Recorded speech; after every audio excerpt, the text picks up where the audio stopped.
നമസ്കാരം. നമസ്കാരം. എല്ലാ പ്രിയപ്പെട്ട പ്രേക്ഷകർക്കും ലേഡീസ് അവറിന്റെ ഒരു പുതിയ അധ്യായത്തിലേക്ക് സ്വാഗതം. സുസ്വാഗതം. ഇന്ന് നമ്മൾ സംസാരിക്കുന്നത് ഒരു സാംസ്കാരിക കേന്ദ്രത്തെക്കുറിച്ചാണ്, ഒരു സാംസ്കാരിക പൈതൃകം നിലനിർത്തുന്ന ക്ഷേത്രത്തെക്കുറിച്ചാണ്. ഇത്തവണത്തെ 2017 ഏഷ്യ പസഫിക് അവാർഡിന് അർഹമായ ഏറ്റവും മികച്ച ക്ഷേത്രങ്ങൾ അല്ലെങ്കിൽ ഏറ്റവും മികച്ച സാംസ്കാരിക കേന്ദ്രങ്ങൾ എന്നുള്ള ഒരു അവാർഡിന് അർഹമായത് ഇന്ത്യയിലെ തിരുച്ചിറപ്പള്ളിയിലെ ശ്രീ രംഗനാഥ സ്വാമി ക്ഷേത്രമാണ്. അപ്പോൾ ഈ ക്ഷേത്രത്തെ എങ്ങനെയാണ് അവാർഡിന് അർഹമായത്, എന്തൊക്കെയാണ് ക്ഷേത്രത്തിന്റെ പ്രത്യേകതകൾ, ഇത്തരം കാര്യങ്ങളാണ് നമ്മൾ ഇന്ന് സംസാരിക്കുന്നത്. അതെ, ശരിക്കും പറഞ്ഞാൽ തിരുച്ചിയിലെ ശ്രീരംഗ ക്ഷേത്രത്തിന് ഈ ഒരു അവാർഡ് കിട്ടാനുള്ള ഏറ്റവും പ്രധാനമായ ഒരു കാരണം എന്താണെന്ന് പറഞ്ഞാൽ ഇത്രയും വർഷത്തെ പഴക്കം, ആറാമത്തെ സെഞ്ചുറിയിൽ പണിതതാണ്. മിത്തോളജിയും എല്ലാം ആറാമത്തെ സെഞ്ചുറിയിലേക്ക് തിരിഞ്ഞു നോക്കുന്നുണ്ട് ഈ ശ്രീരംഗം ക്ഷേത്രത്തിൽ നോക്കുമ്പോൾ. അപ്പം ഈ ആറാമത്തെ സെഞ്ചുറിയിൽ പണിത ഈ ക്ഷേത്രം ഇന്നും അതിൻ്റെ പഴമയും അതിൻ്റെ സംസ്കാരവും എല്ലാം നിലനിർത്തുന്നു. മാത്രവുമല്ല, അവർ ഈ അടുത്തിടയ്ക്ക് 20 കോടി ചെലവാക്കി ഈ അമ്പലം ഒന്ന് പുനരുദ്ധാരണം നടത്തിയിരുന്നത്. എന്നിട്ട് പോലും അതിൻ്റെ ആ അമ്പലത്തിൻ്റെ ആ തനത് ട്രഡിഷൻ, അതായത് ആദ്യം പണ്ടേ അവരുണ്ടാക്കിയിരുന്ന ഡ്രെയിനേജ് സിസ്റ്റത്തിൽ മാറ്റം വരുത്തിയിട്ടില്ല. എല്ലാ സിസ്റ്റം, ഈ ഡ്രെയിനേജ് സിസ്റ്റം അടക്കമുള്ള റെയിൻ വാട്ടർ ഹാർവെസ്റ്റിംഗ് ആണെങ്കിലും അതെ, എല്ലാ കാര്യങ്ങളിലും ആ തനതായ പാരമ്പര്യവും പഴമയും നിലനിർത്തിക്കൊണ്ട് തന്നെയാണ് ഈ പുതിയ പുനരുദ്ധാരണ പ്രവർത്തനങ്ങൾ പോലും നടപ്പിലാക്കിയത്. ആ ഒരു മേന്മയ്ക്കാണ് ഇവർക്ക് ഇത്തവണത്തെ അവാർഡ് കിട്ടുകയും ചെയ്തത്. അത് ഏഷ്യ പസഫിക് റീജിയനിൽ തന്നെ ഒറ്റ ഒരു അമ്പലം മാത്രമേ, ഈ ഒരു ക്ഷേത്രം മാത്രമേ ഇതിന് തിരഞ്ഞെടുക്കപ്പെട്ടിട്ടുണ്ടായിരുന്നുള്ളൂ. ഇന്ത്യയിൽ നിന്നും മുംബൈ ചർച്ച് ഈ അവാർഡിനായിട്ട് നോമിനേറ്റ് ചെയ്യപ്പെട്ടിട്ടുണ്ടായിരുന്നു. മാത്രവുമല്ല ഒപ്പറ ഹൗസും എല്ലാം നോമിനേറ്റ് ചെയ്യപ്പെട്ടിട്ടുണ്ടായിരുന്നു. എങ്കിൽ പോലും അവാർഡിന് അർഹമായത് ശ്രീരംഗസ്വാമി ക്ഷേത്രം തന്നെയാണ്. അപ്പോൾ രംഗനാഥൻ എന്ന് പറഞ്ഞാൽ പത്മനാഭൻ്റെ അനന്തശായി ആയിട്ടുള്ള ഒരു വിഗ്രഹം ഇരിക്കുന്ന ഒരു സ്ഥലമാണ് ശ്രീരംഗം. ശരിക്കും ശ്രീരംഗത്തിൻ്റെ കവാടങ്ങൾ എന്ന് പറഞ്ഞാൽ ഒത്തിരി അധികം കവാടങ്ങളുണ്ട്. ഞാൻ പോയിട്ടുള്ളതുകൊണ്ട് എനിക്കറിയാം. ശരിക്കും ഭയങ്കര മനോഹരമാണ്. അമ്പലത്തിൻ്റെ ഒരു പ്രത്യേക ഒരു എലിവേഷനിൽ നിന്ന് നോക്കിയാൽ ഈ എല്ലാ കവാടങ്ങളും 4 ദിക്കിലും കാണാം. അതും ഓരോ കവാടവും ഗോപുരമായിട്ട് പണിതിട്ടുണ്ട്. അപ്പോൾ ശരിക്കും പറഞ്ഞാൽ ഓരോ ഗോപുരം ശരിക്കും ഒരു സിവിലൈസേഷൻ്റെ ഒരു മേന്മ. ശരിക്കും പറഞ്ഞാൽ ഈ അമ്പലത്തിനെ പിന്നീട് ചോള രാജാവായിരുന്നു ഏറ്റവും അവസാനം ഇതിനെ പുനരുദ്ധാരണം ചെയ്തെടുത്തത്. അപ്പോൾ ഈ അമ്പലം സ്ഥാപിക്കപ്പെട്ടതിന് മനോഹരമായൊരു കഥയുമുണ്ട്.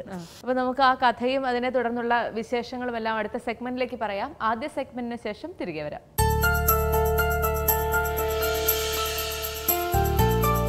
നമസ്കാരം, എൻ്റെ പേര് കവിത രാജീവ് കുമാർ. ഞാൻ രോഹിണി ടേസ്റ്റി ട്രീറ്റ്സിൻ്റെ പ്രൊപ്രൈറ്ററാണ്. ഇന്ന് ഇവിടെ ചെയ്യാൻ പോകുന്ന ഐറ്റം ചോക്ലേറ്റ് ക്രാങ്കിൾസ് ആണ്. അതൊരു ഫ്രഷ് ഫ്രൂട്ട് ബേസ്ഡ് ചോക്ലേറ്റ് ഡെസേർട്ടാണ്. അതിലേക്ക് ആവശ്യമായിട്ടുള്ള ഇൻഗ്രീഡിയൻസ് വൈറ്റ് ചോക്ലേറ്റ് ബാറ്, പിന്നെ പൊരി, പിന്നെ കിട്ടാവുന്ന കുറച്ച് ഫ്രൂട്ട്സ്. അത് ഏതായാലും ഉപയോഗിക്കാം. അപ്പോൾ ഇതിലേക്ക് മെയിനായിട്ട് 3 സാധനങ്ങളാണ് എടുക്കുന്നത്. നമുക്ക് ആദ്യം ഈ ചോക്ലേറ്റ് മെൽറ്റ് ചെയ്തെടുക്കാം.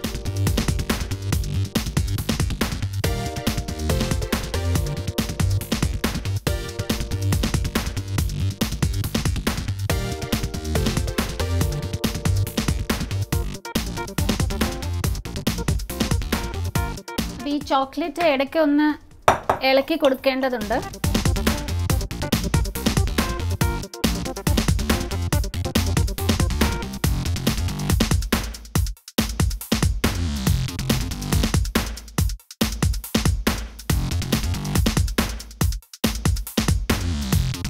ഇപ്പോൾ ചോക്ലേറ്റ് ഏതാണ്ട് മെൽറ്റ് ആയിട്ടുണ്ട്. എങ്കിലും കുറച്ചുകൂടെ മെൽറ്റ് ചെയ്യാൻ വയ്ക്കണം.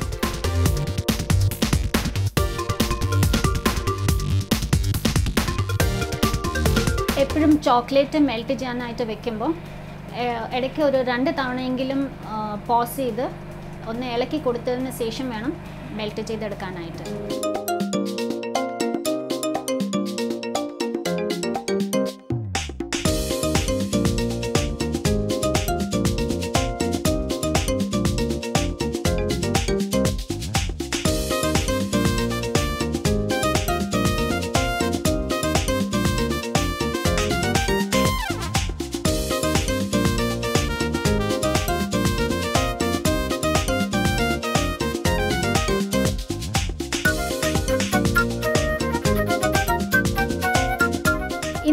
ഇവിടെ ഉപയോഗിക്കുന്നത് ആപ്പിൾ, പൈനാപ്പിൾ, പഴം, പിന്നെ മാതളങ്ങ.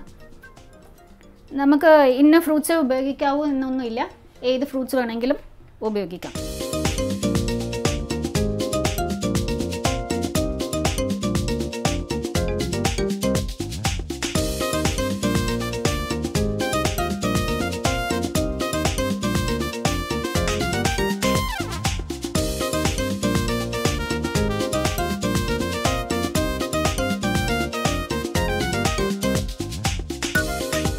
മറ്റുള്ള ഫ്രൂട്ട്സ് ലൈക്ക് കിവി, സ്ട്രോബെറി,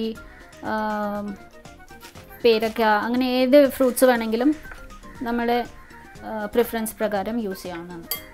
അപ്പോൾ നമ്മുടെ ഇൻഗ്രീഡിയൻസ് ഒക്കെ റെഡി ആയിട്ടുണ്ട്. അപ്പോൾ ഈ മെൽറ്റ് ചെയ്ത് വെച്ചിരിക്കുന്ന ചോക്ലേറ്റിലേക്ക് ഈ ഫ്രൂട്ട്സും പിന്നെ ഇപ്പം ഞാനിവിടെ ഉപയോഗിക്കുന്നത് പൊരിയാണ്. പൊരി കിട്ടിയില്ലെങ്കിൽ മലര വേണമെങ്കിൽ ഉപയോഗിക്കാം. അതും അല്ലെങ്കിൽ ഇപ്പോൾ റൈസ് ക്രിസ്പീസ് ഒക്കെ ഉപയോഗിക്കാവുന്നതാണ്.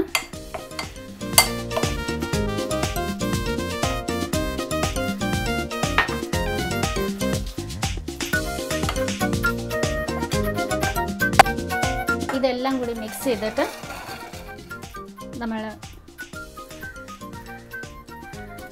കപ്പ് കേക്കിൻ്റെ ലൈനറിലേക്ക്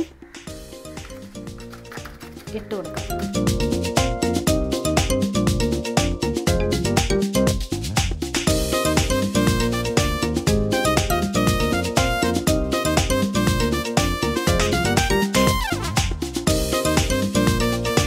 അപ്പോൾ ഇത് വളരെ എളുപ്പത്തിൽ ചെയ്യാവുന്ന ഒരു വിഭവമാണ്. പ്രത്യേകിച്ച് കുക്കിംഗ് ഒന്നും ആവശ്യമില്ല. ചോക്ലേറ്റ് മെൽറ്റ് ചെയ്യുക, അതിൽ നമുക്ക് ഇഷ്ടമുള്ള ഫ്രൂട്ട്സ് അരിഞ്ഞിടാം. ഫ്രൂട്ട്സിൻ്റെ കൂടെ അവിലോ മലരോ ചേർക്കാം. ഇനി ഫ്രഷ് ഫ്രൂട്ട്സ് ഇഷ്ടമില്ലാത്തവർക്ക് ഡ്രൈ ഫ്രൂട്ട്സ് മിക്സ് ചെയ്തിട്ട് വേണമെങ്കിൽ ഇടാം.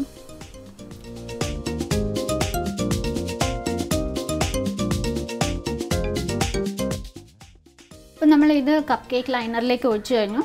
ഇത് ഒരു 5 മിനിറ്റ് ഫ്രിഡ്ജിൽ വെച്ച് സെറ്റ് ചെയ്യണം. അപ്പം നമ്മുടെ ചോക്ലേറ്റ് ക്രാങ്കിൾസ് റെഡി ആയിട്ടുണ്ട്. 10 മിനിറ്റ് കൊണ്ട് നമുക്ക് ഉണ്ടാക്കിയെടുക്കാവുന്ന ഒരു ഐറ്റമാണ്.